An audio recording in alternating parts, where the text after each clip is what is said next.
Hi again. I'm so glad to be back with you. And today we're going to be talking about forgiveness. Not that there's anything out there we need to forgive. So let's talk a little bit about that though, because there's a lot of us walking around with some resentments. So, what exactly is forgiveness? The dictionary says to cease to feel resentment or give up resentment and grant relief. Now, notice that's not about the other person, that's about you. Forgiveness is actually an oxymoron.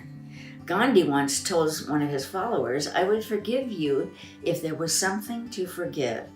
Now, what do you think he meant by that? Well, let's talk about that for a minute. This planet, as we've been telling you through all of these sessions, is a school. You signed up for this curriculum, you came here, and you asked to be taught in this planet. And who's going to teach you? All the people in your world are master teachers. The person sitting across from you at the table, your partners, your kids, your family, your friends, even the strangers on the street. They're all master teachers. And so if that's true, and everybody's at a different level of consciousness, and it's our responsibility to take care of ourselves and be aware of who we're calling into our life or how we might be hurt or hurt someone else. And if we're able to accept that lesson and to deal with it, what is there to forgive? I don't think there's anything to forgive. So let's talk a little bit about frequencies too.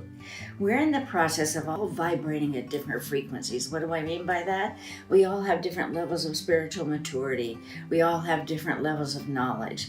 So what happens in our process is that like energy draws like energy, so that we get the lessons that we came here to learn.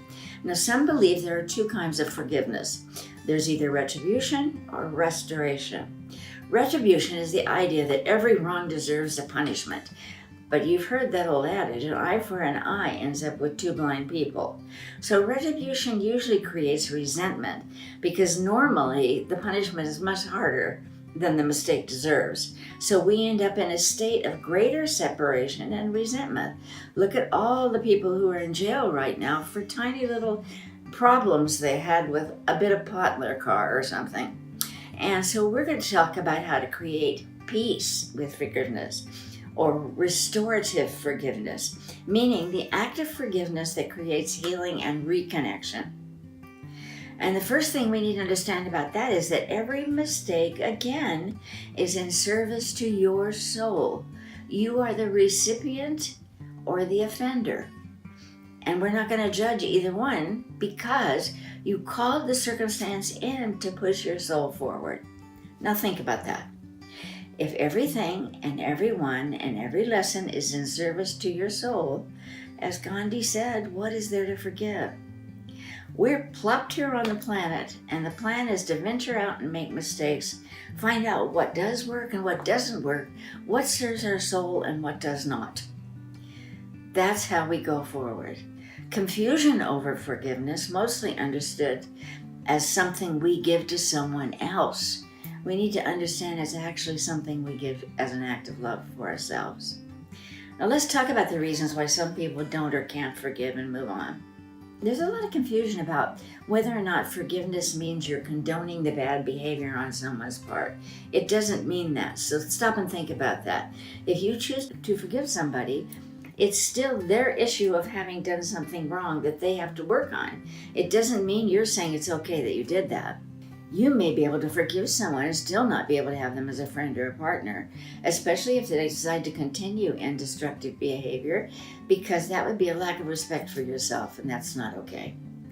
A sense of entitlement is also another reason we can't forgive, or the belief that you have the right to get what you want or need, regardless of what the other person is or what he or she wants. For instance, let's say somebody wants to leave the relationship because they have this wonderful opportunity for a job that's so right for him or her, and we want them to stay regardless because we want them to stay.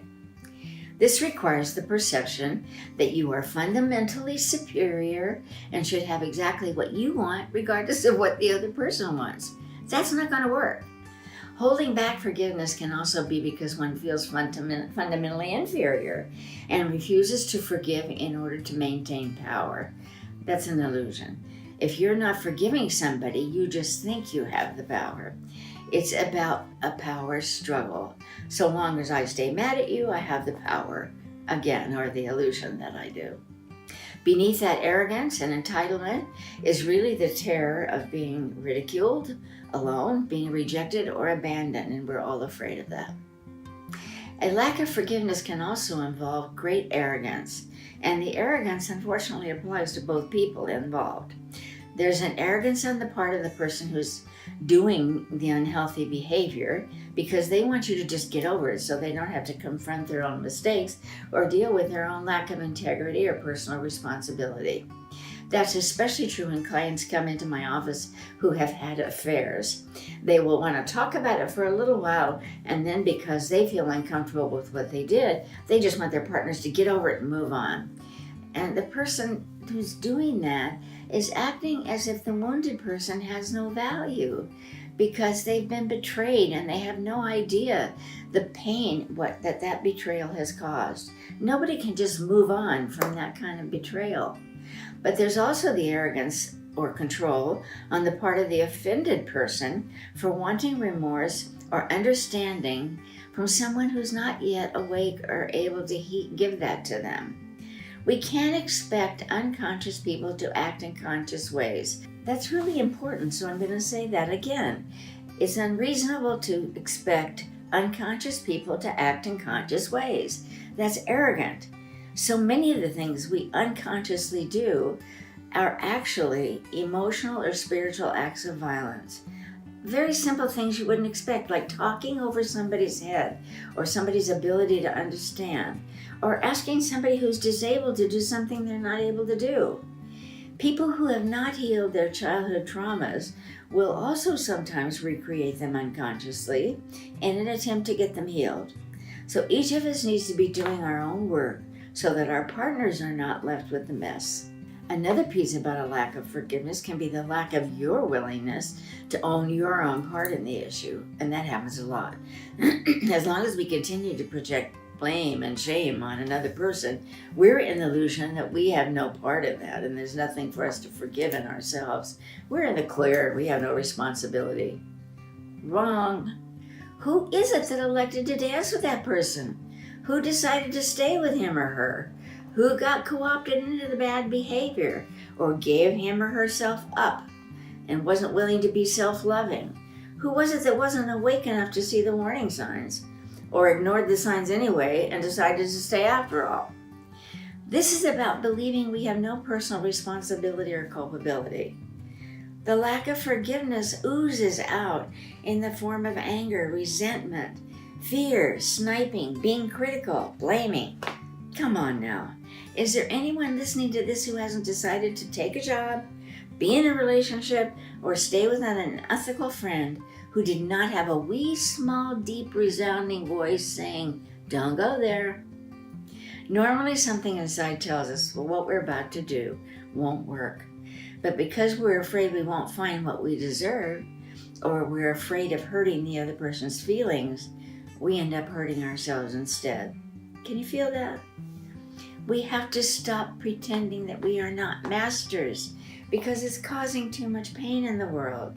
We're letting everybody around us play these games, and it's hurting us as a world consciousness because we're not pulling together back to connection, back to love, back to compassion.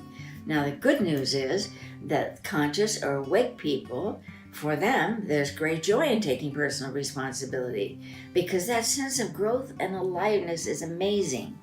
We get the lesson and we're not apt to repeat it again. So when you make a mistake, celebrate yourself. All that means is you're en route.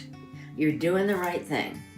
People who are not conscious are much more invested in being right, being in control, being in authority, much more invested in that than being awake. And very often we don't want to admit we're wrong because we perceive taking personal responsibility as weakness. Actually, and here's a big truth, the opposite is true. The V word, or vulnerability, is a place of great power. It means you're teachable, you're open to all things, you're willing to change, you're empowered. If I'm not vulnerable, how can I look at all the possibilities, the potentialities, the things that I might not have been aware of unless I'm willing to be vulnerable and see? There's a really cute story about Wayne Dyer. Some of you know about his wonderful books. He was telling a story after he got older, and he said for years he and his wife would fight like crazy. And one day she sat him down and she said to him, "Would you ever just consider saying, 'You're right, I'm sorry, I'm wrong'?" Well, it kind of blew him away. And from that point on, he said he had a great marriage. So every time something came up, he just said, if it was sincere, "You're right, I'm wrong, and I'm sorry." That did it. Conversation over. Sometimes when you can't forgive yourself, it's easier to blame others. So just remember, the pursuit of power without reverence or respect for the other person's reality or pain is arrogance. I want to tell you a couple of other stories that demonstrate this. My son told me one time he was in the airport and there was all kinds of confusion going on. He didn't understand. He was ready to take off a flight to San Diego, and all of a sudden, an African-American man who looked like a football player, big tall guy, came running down the aisle and stopped at the ticket desk and was demanding to know something about a plane. He wanted to know right now, where is this plane? What's going on with it and what's happening? Well, everybody around him got really angry, and they tried to shut him up and they tried to move him away. And my son walked over to him and said, "What's going on?" And very quietly, with tears in his eyes, he said, "I think my son was in that crash." We don't always know what goes on with other people. Here's another story that demonstrates that. When I was going through school, I had a connection with a wonderful guy that I really loved. He felt like a little soulmate to me, or a kid of my own. And we were very close and we talked about everything. And suddenly he pulled away and I couldn't figure out what was wrong. And being my arrogant little self, I made it all about me. Well, there must have been something I did wrong, or he must have found a better friend, or whatever.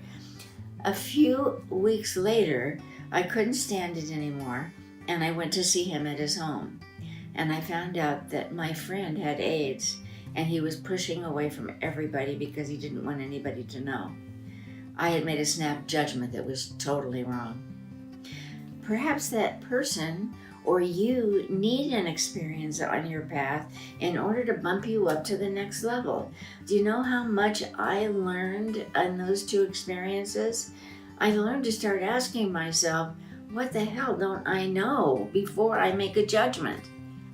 How many of you would be willing to give up all the lessons you've had in your life that have resulted in you being who you are today?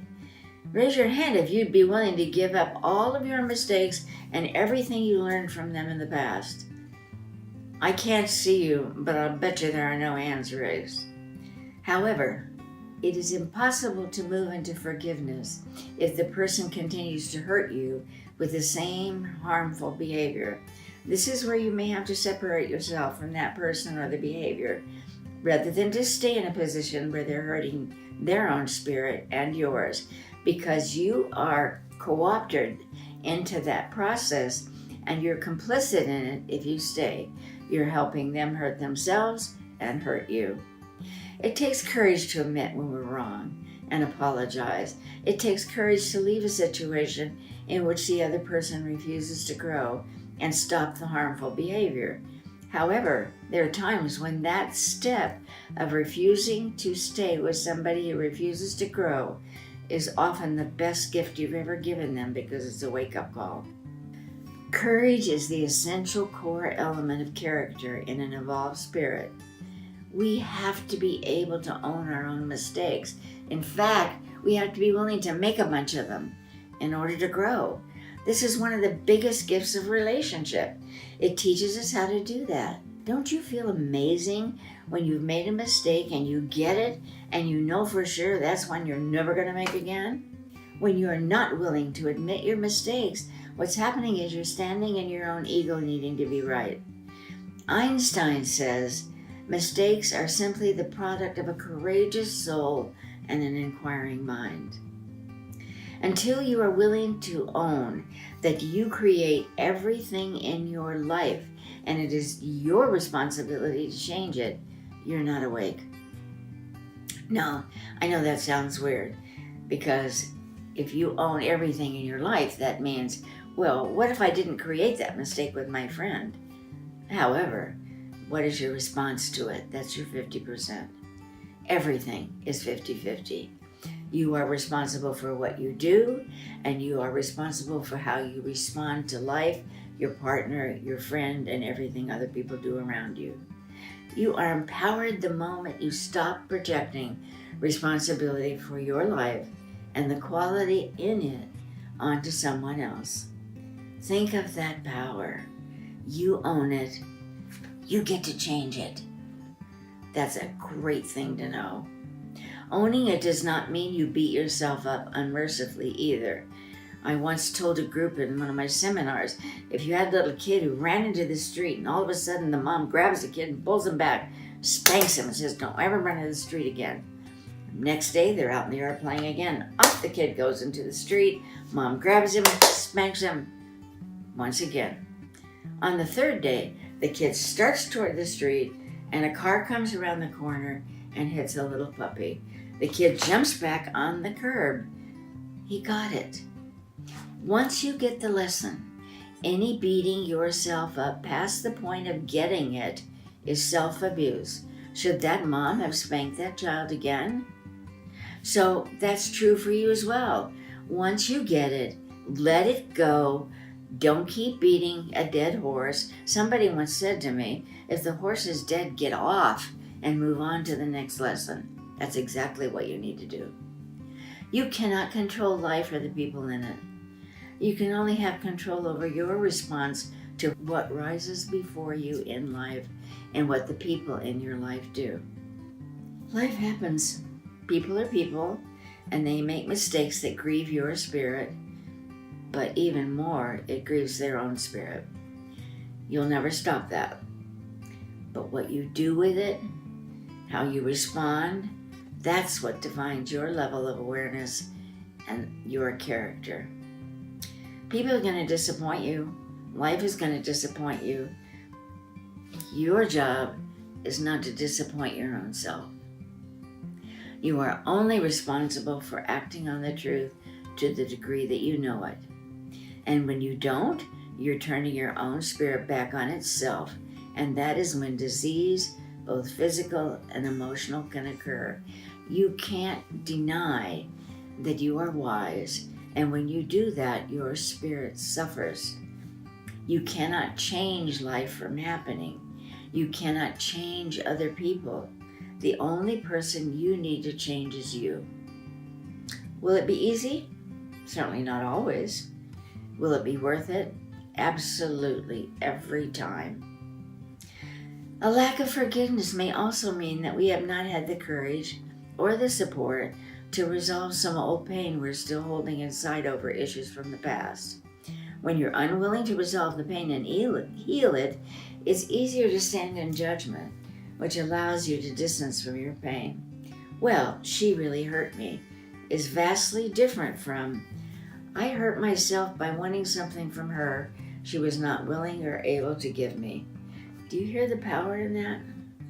Or, I set myself for hurt by emotionally leaving the relationship first.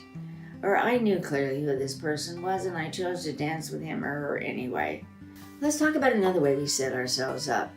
I call it fishing in the wrong end of the river. You have to be careful about who you decide to align with.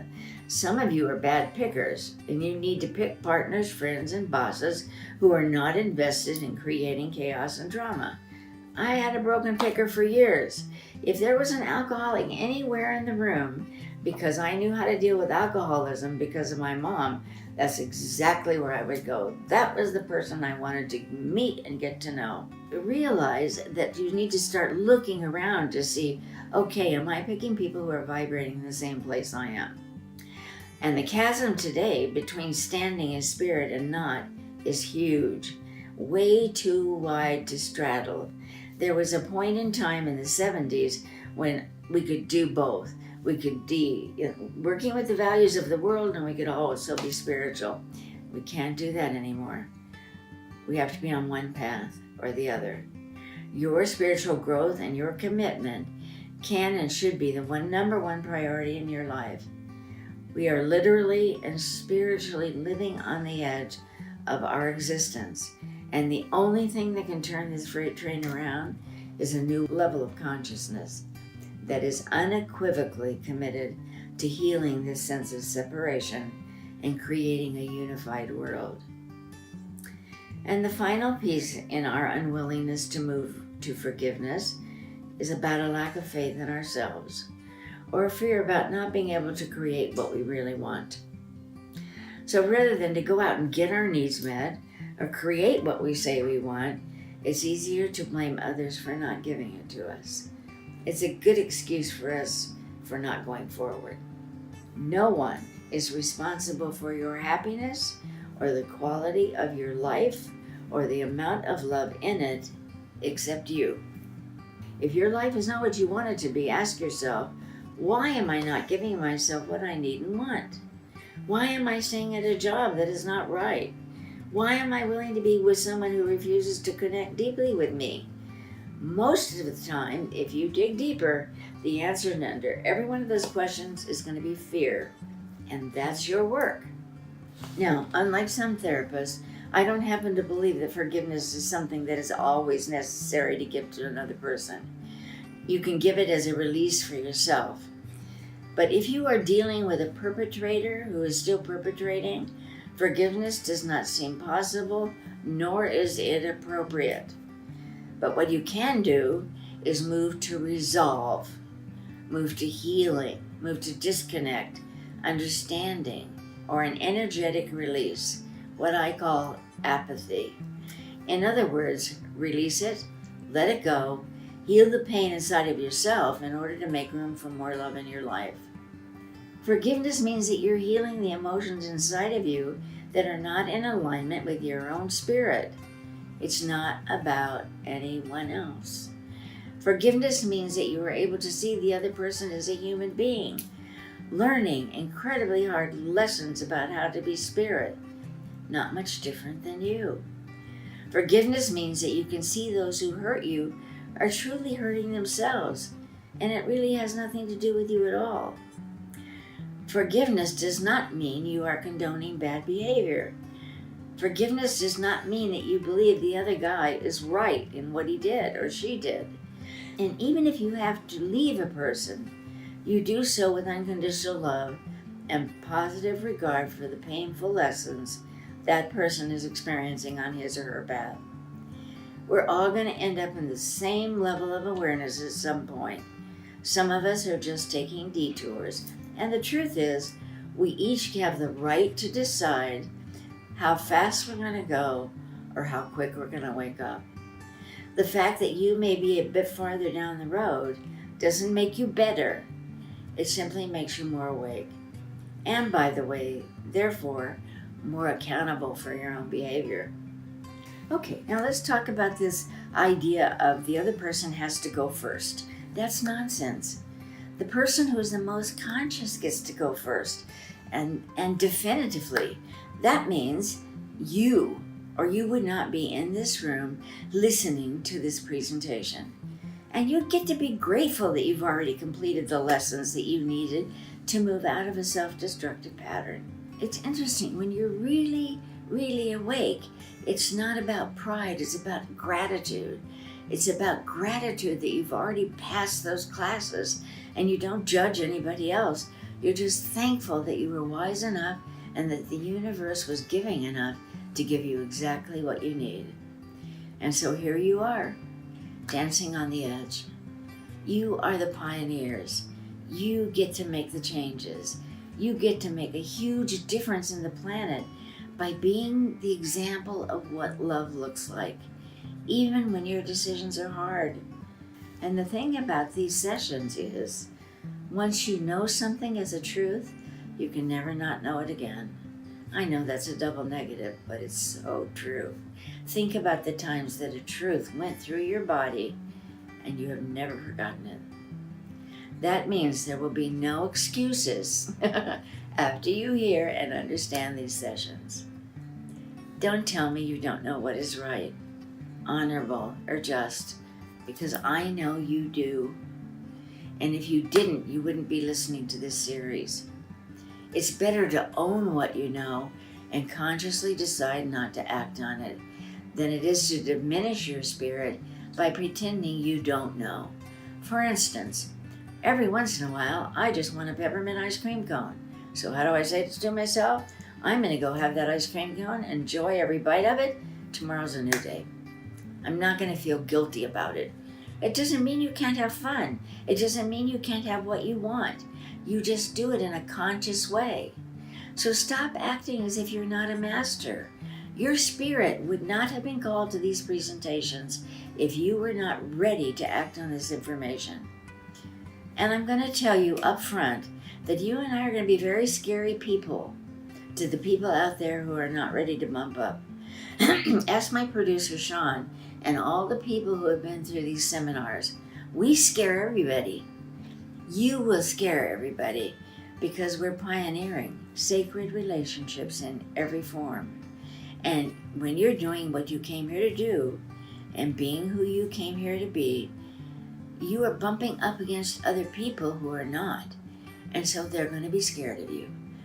When you're being the truth of who you are, people will bump up against that reflection and see who they could be or who they're not being, and they might be uncomfortable because something inside is telling them you can be that too. This is great because you're showing them there is a way out of the pain for them, and by being the example, you're offering a whole new way. Even without a word, you don't have to teach, just your role model does it. You will have what they really want, spiritual integrity and a sense of real power and empowerment. And if people separate from you or make you feel like you're different, celebrate that. Just stand in your courage because some choices are inviolate. The choice to be born, the choice to die, and the choice about when to wake up are all choices no one else can make for anyone else. So how will you do this? All you can do is what we are doing in this series. We're setting the table for you with all of this information and inviting you to take from it what works for you. You do the same thing. Set the table for your friends, be authentically who you are, and step back. And if you are shaking people up, standing out in the crowd, just by being who you are aligned with your highest self, and it's because you are doing it right.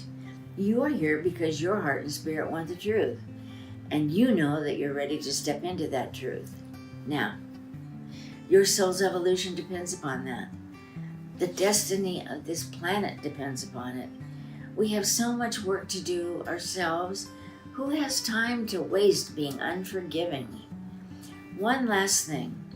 Many of you may have had someone you need to get peace with that is no longer able to talk to you because they have died or are no longer willing.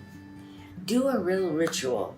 Write a letter to that person, forgiving them, and then take it out in your backyard and burn it. Give yourself release and relief. So in closing, remember the gift of forgiveness is something you give to yourself and the other person gets to benefit by it. Our work, yours and mine, is simply to be who we came here to be and do what we came here to do.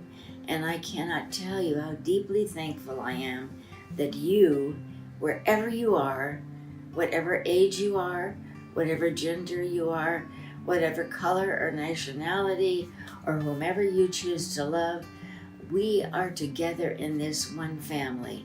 And we could not be more proud and grateful to have you work with us.